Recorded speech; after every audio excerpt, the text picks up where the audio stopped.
Welcome to Brush and Banter, the podcast where creativity meets real-life hustle. Brought to you by Zibra, we go beyond perfect brushstrokes to explore the messy, magical, and meaningful side of being an artist. I'm Bree Hansen, crafter at heart, creative cheerleader, and president of Zibra. I'm Annie Bolding, muralist, designer, lover of all things that sparkle, and founder of It's a Disco Day Designs. And I'm Lauren Cooper, muralist, designer, creative mama, and founder of Rosemont Lane Design Studio. We're here to bring you conversations with working artists, practical tips to grow your creative business, and a built-in painting companion for your next project. So grab your favorite Zebra brush, pop in your headphones, and let the banter begin.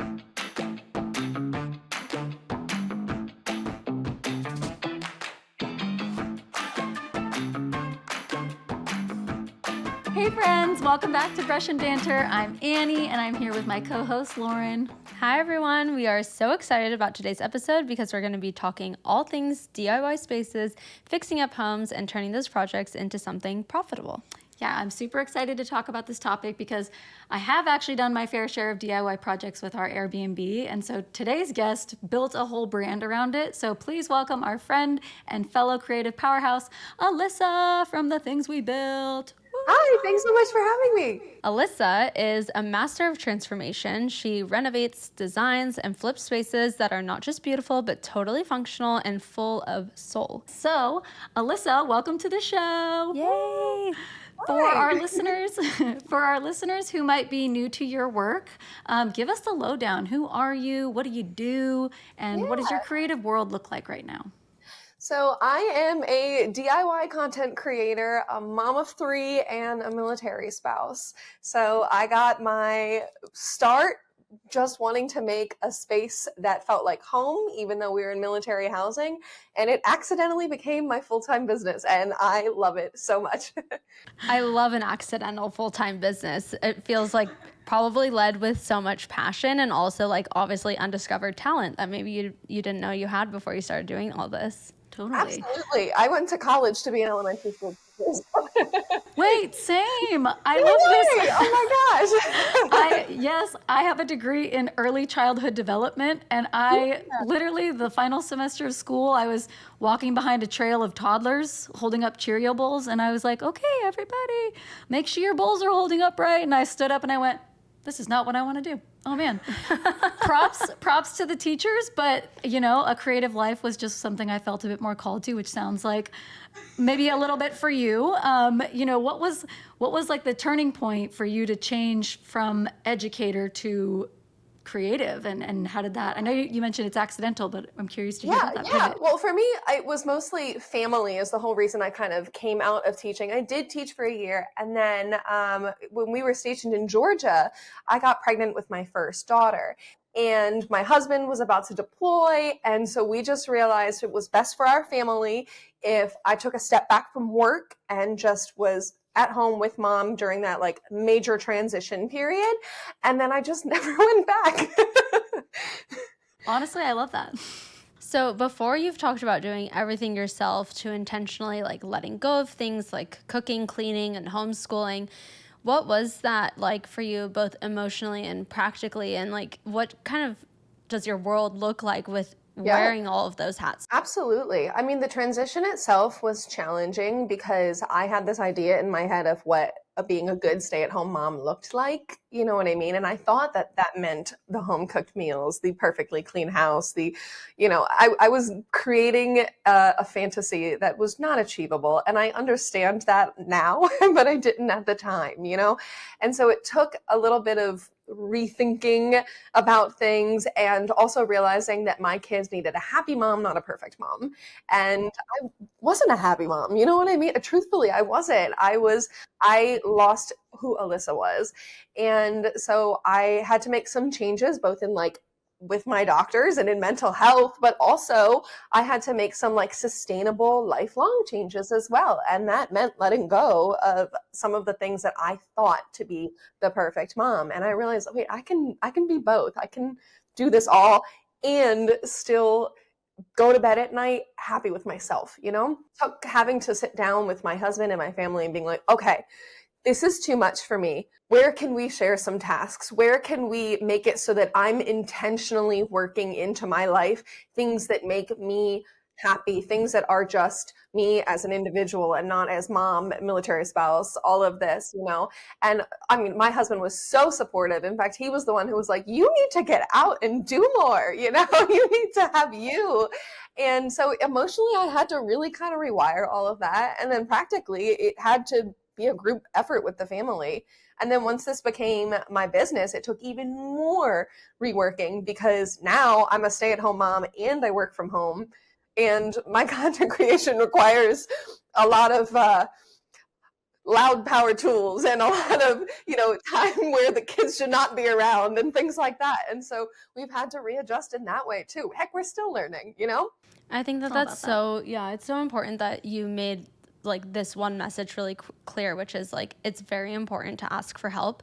I think that's a huge thing, especially like the transition from going into parenthood, but then also it does relate to being a business person and, you know, learning how to integrate all of that, like delegating or just like being the person to ask for help, because in reality, like we've started these things because we wanted them, but that doesn't mean that we have to sit quietly while we're in our head or suffering in any way. Like, and that is the hardest part too, is realizing that you have to be the person to pick yourself up. But once you pick yourself up, then allow other people around you to kind of come in. There's like pressure of making sure you're doing it all. And then, you know, you talk on your page about like empowering others through imperfect action. Is this something that you found that you are able to balance the success of your business and motherhood because of these you know, ideals and this concept? Absolutely. Absolutely. I mean, I think anybody would go insane running their own business, but then add parenting on top of that. And, you know, the other regular stresses of life, being a military family, moving a lot, like there's a lot going on. And so I think that that kind of setup and that lifestyle is what allowed me to be able to say like, okay, this thing has got to go, or this thing has got to give, or I need to not strive for perfection because it was forced in the rest of my life as well. And now I am okay with occasionally I have to work until 6:30 at night to get content done. And so the kids are eating chicken tenders for dinner, and that's okay. You know, I love chicken tenders. That sounds great. First of all, honestly, I'm a little bit hungry and a chicken tender sounds really good right now. I would love that. And it really is. And, you know, I mean, the moments that we remember from our parents are seeing them in moments where we did get to see them succeed or where we did get to see them work hard. I know I can speak about like when I got to see my mom and having her writing published, like I knew that that meant something to her. And so I'm sure that for your kids, maybe showing up imperfectly isn't going to really matter in the long run when they're seeing mom, you know, chase her dream and like really make a name for herself. And so I think that it's an important lesson to keep in the back pocket is like chicken tenders for dinner means that I get to show up authentically and I get to work hard. So I love. Yeah. Our family motto is, well, actually our family motto is where are we not going tonight? The ER. But our secondary family motto is it's okay to make messes. We just have to clean them up. And I incorporate that in everything, and the kids see that in everything, not just in the little spills and on all of that. Like that is our lifestyle. It's okay to make messes. We just got to clean them up. I think it's so important to have someone like you, like online, because like you were saying, and maybe I'm just making an assumption, but that perfect, idealistic, like stay-at-home mom, I feel like is crafted through a lot of people who are showing up, not showing those messes and not showing those moments. And so when it comes to that, I feel like, you know, you're gonna like build a lot of confidence being able to be real. Maybe it's just the fact that like it sounds like to me that you are more authentically yourself. Is that kind of what gives you confidence moving forward in your business right now? Absolutely. I mean, that's something that I've always been very intentional about from the very beginning when I started sharing what I was doing. And in the beginning, when I was showing what I was doing, I was not even like trying to be a content creator. It was just at that time, I was still doing furniture restoration and furniture flipping and, you know, small business. You got to put your stuff out there so that people find you. And that's just kind of how it started. But from the beginning, the goal was always like to be authentic, because I found myself going online and looking at, Pinterest boards and other Instagram pages. And, this is like all pre-TikTok as well. But like, I think part of the reason why I thought all those years ago why I was supposed to do these things as a mom was because of the things that I saw on social media. So I've always been very authentic about that and very intentional about being upfront about the mistakes that I make and upfront about how challenging some things can be, because I don't ever, ever, ever want somebody to come onto my page and think, why am I not like that? Why can't my life be like this? Why can't my stuff look this good? I want people to know, like, yeah, I'm messing up, but I'm messing up a lot. You know what I mean? And I think in showing up that way from the get-go makes it less embarrassing when I have to mess up or when I have to come around. And, just a few weeks ago, I had to take a week off for some personal reasons. And I was able to do that and be like, hey guys, took a week off. So sorry. We're moving on, because people understand at this point, when you come to my page, it's kind of what you're going to get, Quick break to talk about brushes, because Zibra just launched something game-changing. Say hello to the brand new 2-inch Palm Pro Artist Brush. If you haven't tried it yet, imagine painting with the control of a marker. This is how precise this feels. It fits in your palm like it was made for you, because it kind of was. And whether you're working on murals, signs, or edges that require a super steady hand, the Palm Pro gives you fluid, controlled strokes every time. Yes, honestly, it's kind of addicting. I can speak firsthand and say that. It makes small detailed work feel fun, not frustrating. You can grab the new Palm Pro Artist Brush now at enjoyzebra.com, and trust us, your hands will thank you. And because you're a podcast listener, you can use the code BANTER10 at checkout for 10% off your order. Just our way of saying thanks for being here. I'm imagining that your DMs are full of people who are like coming to you and feeling seen. Was there a specific moment or person that's like coming to mind right now through your DMs where they like thanked you for being so authentic, or like shared like how it changed their life? So I had a woman a couple years ago who was in her 70s and said to me, I don't remember the exact words, but basically along the lines of, I love watching your stuff. Thank you for sharing this. I want to share with you the piece that you inspired me to do. And I was like, oh my gosh, you know what I mean?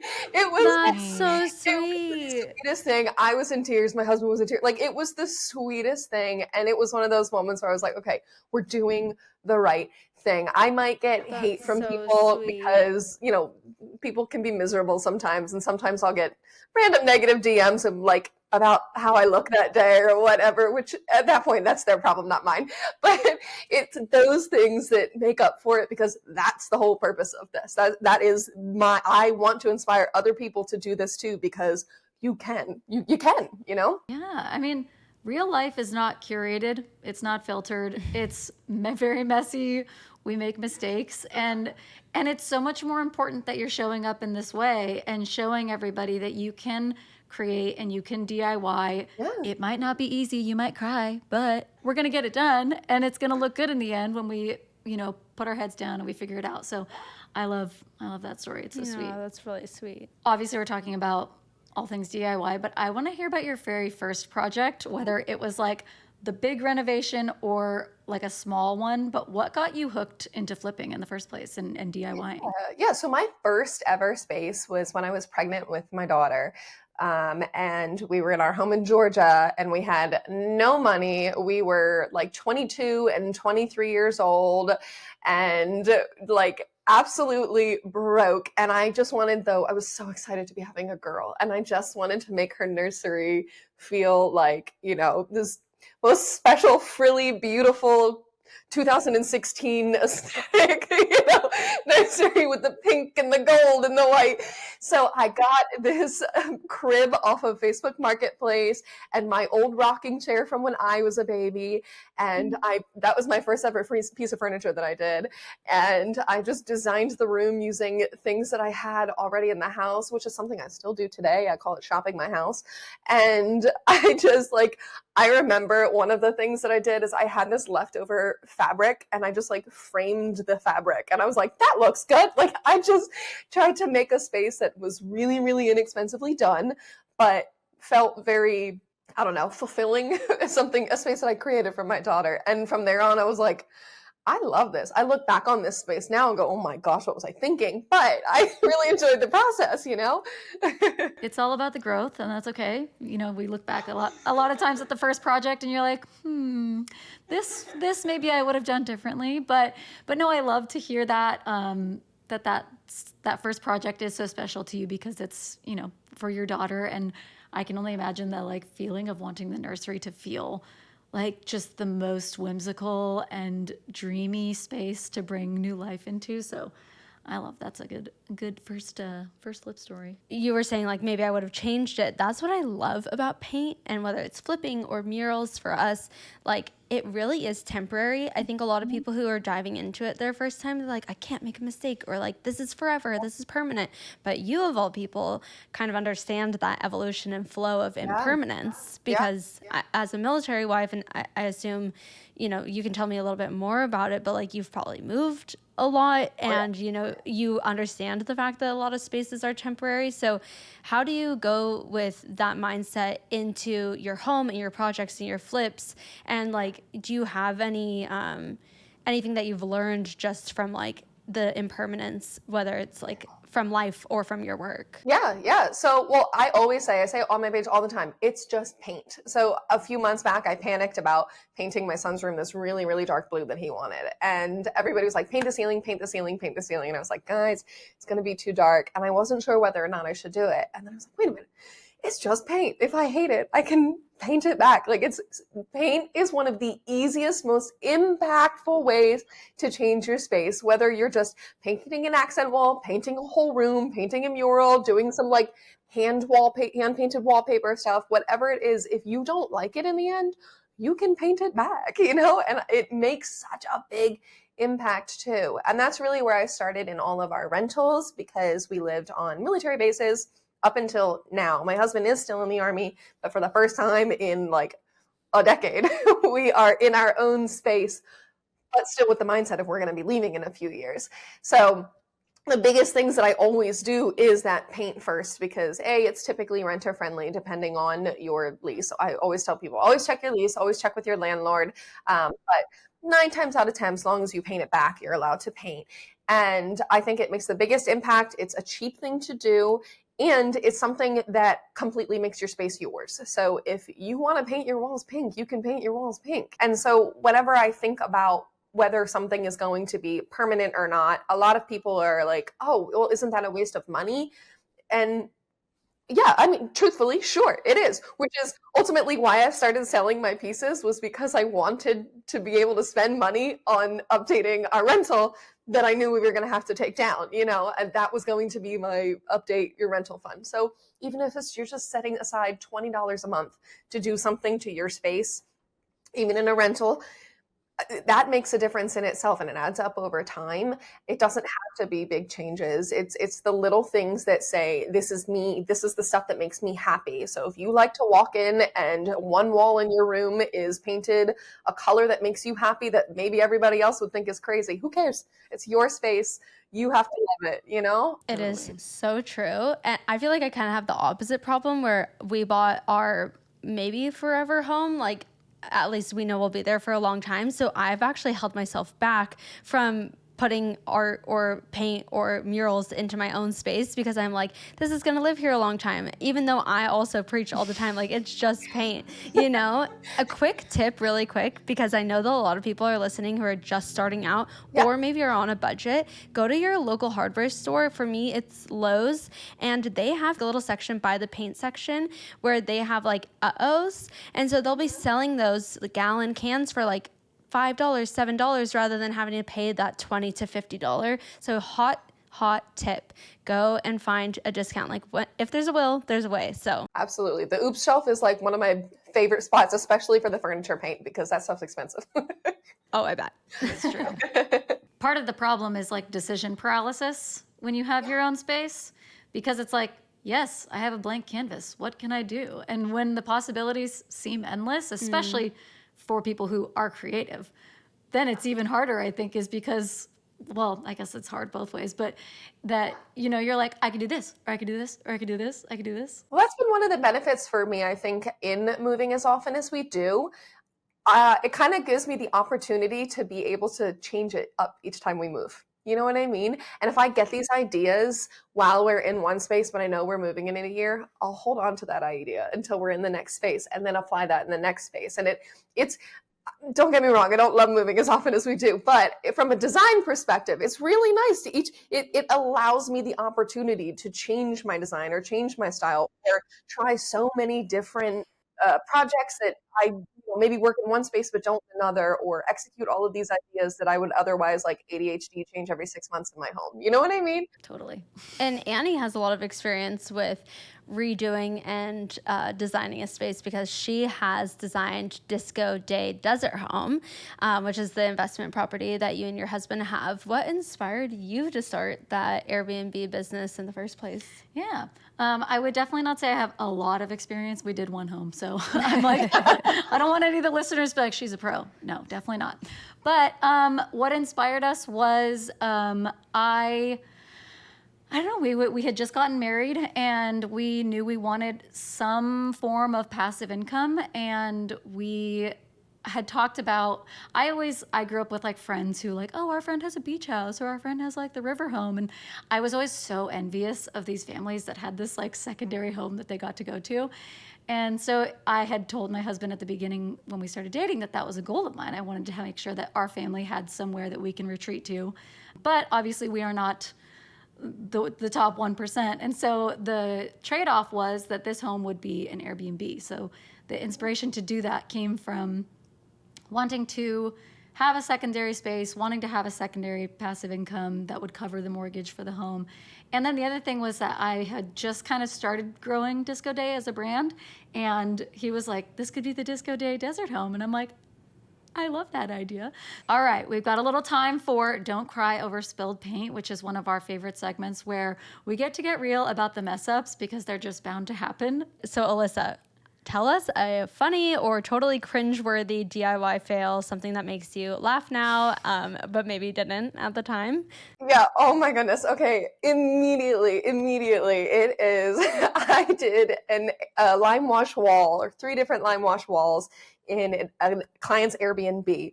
And I was working there by myself that day. I was finally finished. I had time to like go home and like get some dinner real quick. And I was in a rush and I accidentally kicked over an entire gallon of dark gray lime wash paint. And all I had with me was 3 paper towels and a pack of baby wipes and baby diapers.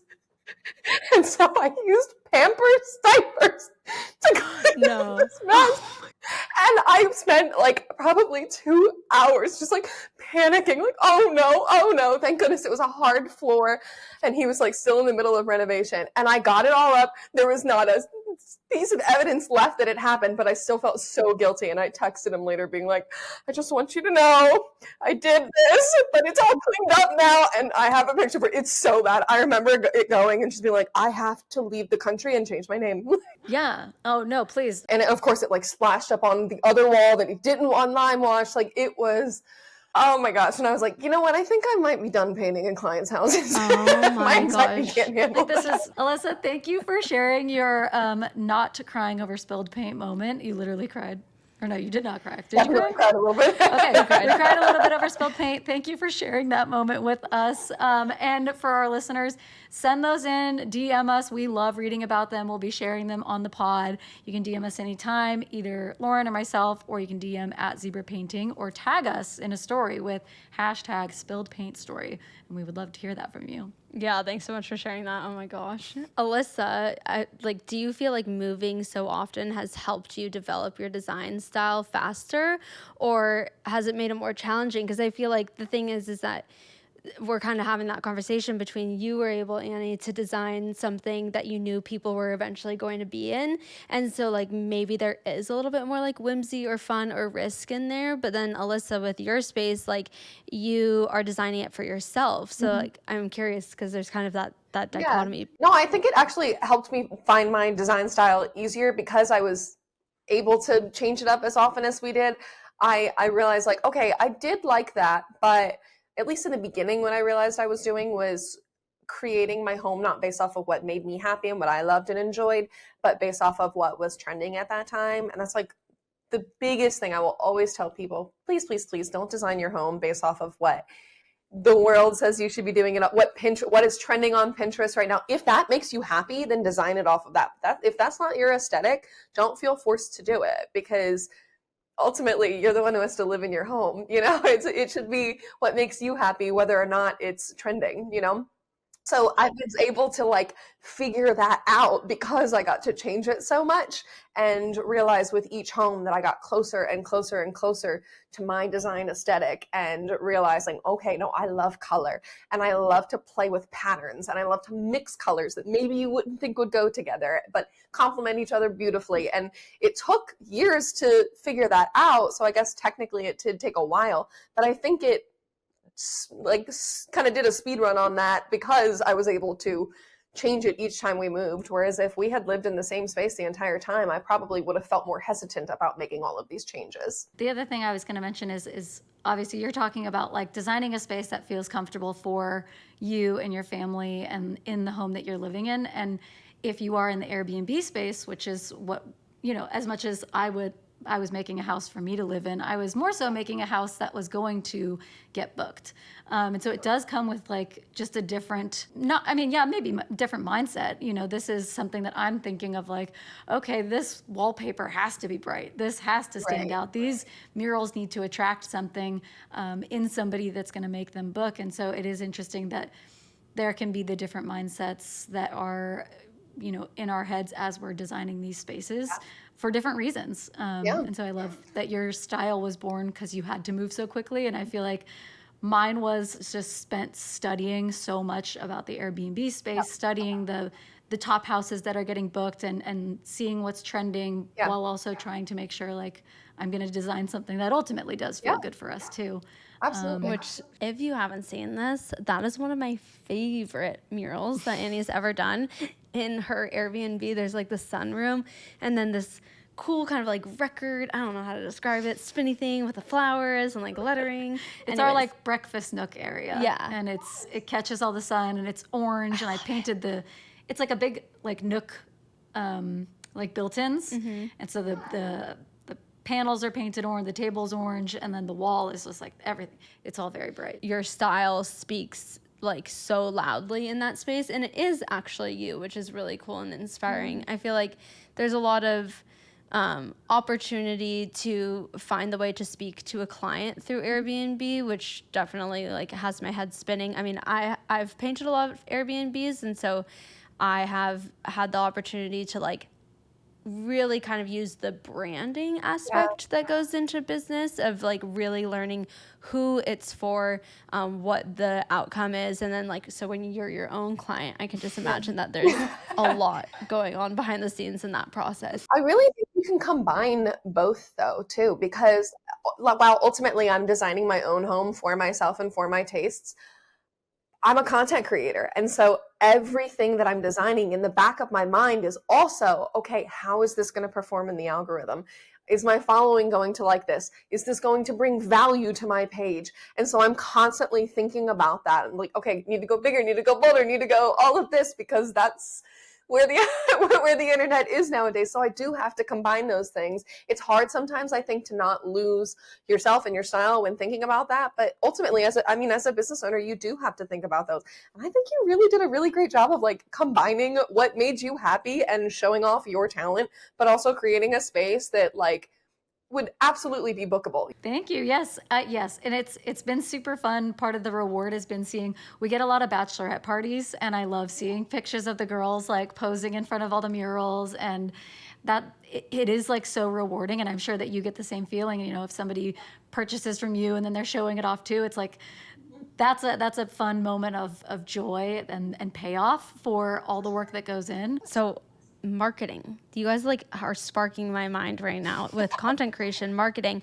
Have you guys ever used something intentionally in your projects or homes where you're like, low-key, I kind of know that if I tag this person or if I use this paint color, like it might position me in a better place? Like I'm thinking a lot of people have been using Hidden Gem, which is like Bear's color of the year, and kind of intentionally like, do you guys ever make those choices where you're like, maybe this isn't so much for me, but like I know that this is a good idea marketing-wise, content-wise? I would say I do for sure. I mean, I never do it like even if I don't like it. I always make sure that I like it. Like I said, authenticity is really important to me. So if it's not authentically me, I don't do it. But unfortunately, like you kind of do need to grab that attention within the first 3 seconds. That's just content creation. And I've learned over time that what can sometimes be helpful is showing off like, okay, I'm using this gaudy color. Like I'm about to paint, I haven't done it yet. I'm about to paint my daughter's nightstand, this like chartreusey green. And I know for certain that it's going to pop off. And because it's a loud color, it's a color that makes people go, whoa, I love it, or whoa, I hate it. Why would you do that? You know what I mean? And so being able to create something that we wanted to do in the first place, but placing that color in the first few seconds of that content sometimes does benefit your content creation. Yeah, I feel like for me, if I know that I'm using like loud, bright colors, that's always going to hit. People really just love to see that. I think for me, what's been fun has been that my love of disco has coincided with the world thinking that disco balls are suddenly really cool. So I think that that's part of the thing that I have been lucky about is that like my brand just kind of towed the line of this is trendy right now. So I have been able to capitalize on the fact that like, yeah, everybody loves a good disco ball moment. So there's a whole section in the Halloween part of Target that's just like disco and pink and orange, and it's perfect. I live. I'm loving it all. Alyssa, before we wrap things up, I do want to shift gears really quickly and talk that like your skill set is so versatile and you have this ability to make every room feel very homey, cozy. Everything always feels like home. Even though you're just totally changing the vibe with a few details, where did that range come from and how do you decide to like tackle what?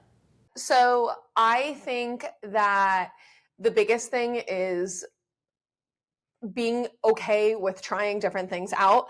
And typically that's non-permanent things first for me. So I will shop my home, like I said, and try and see, okay, what colors do I like here? What textures do I like here? Because that's a free way for me to discover what works, I guess. And sometimes it hits and sometimes it doesn't. And that's okay. And ultimately, if I create a space and I'm sitting with it for 2 weeks going, something is still off, being okay with changing that again, you know what I mean?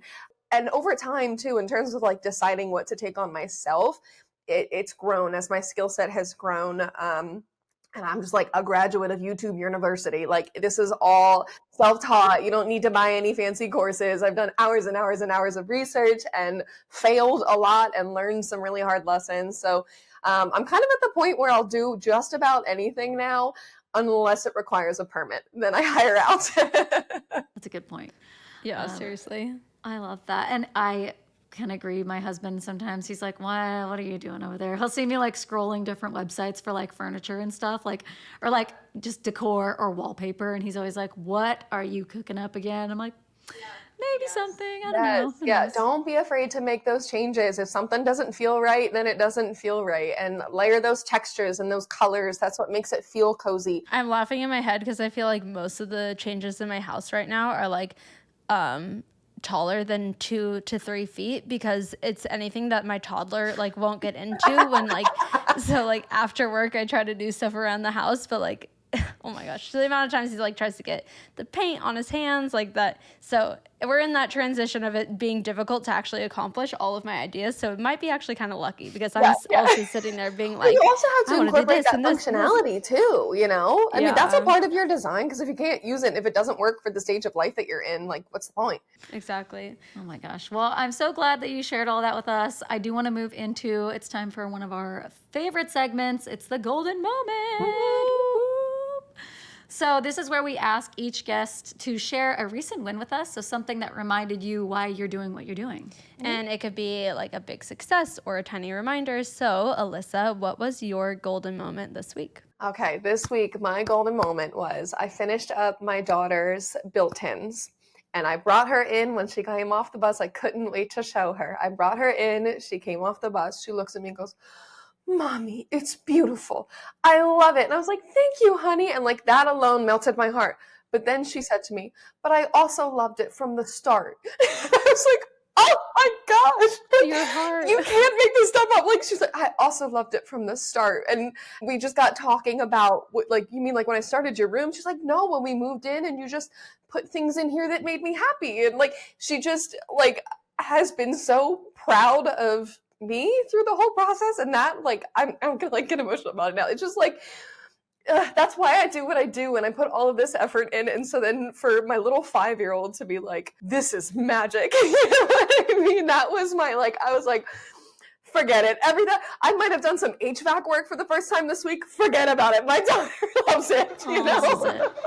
That's so sweet. It's a callback to what you said in the beginning. Like, I think that it's really important to recognize that what we're doing is being seen, especially as parents around the home. And so like you like breathing life into the space and showing like, you know, her showing how proud she is of you, but you also like putting that into your home. It's creating a bigger conversation and a long lasting impression that, you know, your kids will see for years to come. So that's so special. One other call out to like what you're doing and what you're showing as a parent is that things take time and projects take effort and energy and patience. And for her to say, I've loved it from the start, or I've loved it since you started, shows that you're teaching, you know, your children about the journey of things. It's not just this pretty built-in. It's you saw me getting up, you saw me working hard, you saw this, like the whole progress. And I think that just ties it all perfectly. Like that's what you're showing to, you know, viewers and potential buyers, is that,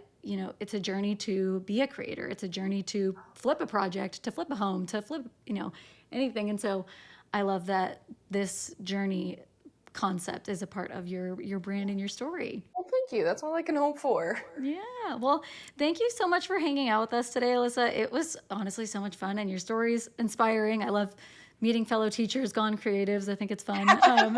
And your spaces are definitely ones that all of us would want to stay in. Absolutely. And to our listeners, if you've ever dreamed of flipping a room, renting out a space, or just making your home feel more like you, we hope this gave you a nudge to start. Yes. And so, Alyssa, where can the kids find you? The listeners, the viewers, where can they find you online? Yeah, I am on Instagram, Facebook, and YouTube at The Things We Built _ in between each word. And we're currently just working on YouTube Shorts, but my first long form video is coming out in November. So. Ooh, congratulations. Well, make sure to follow Alyssa at The Things We Built and tag us in your latest project at Zibra Painting. And don't forget to check out, we have the holiday shop open. So it's at enjoyzibra.com, and those bundles won't be around forever. So make sure you're shopping those. And then we will be back soon with some more brush and banter. Until then, keep building, keep creating, and don't cry over spilled paint. Thank you so much, Alyssa. Thanks, Alyssa. Thanks so much for having me. Thank you for listening to the Brush and Banter podcast, brought to you by Zibra. We're so grateful you're a part of the creative community. Gearing up for your next project? Head to enjoyzibra.com to grab your new favorite brushes, designed for comfort, precision, and serious creative flow. Be sure to follow Zibra Painting on Instagram for painting tips, artist features, and more. If you enjoyed our banter, subscribe on YouTube or wherever you get your podcasts, and don't forget to leave a 5-star rating and review. Now, go make something beautiful. We'll be here when you need a little banter.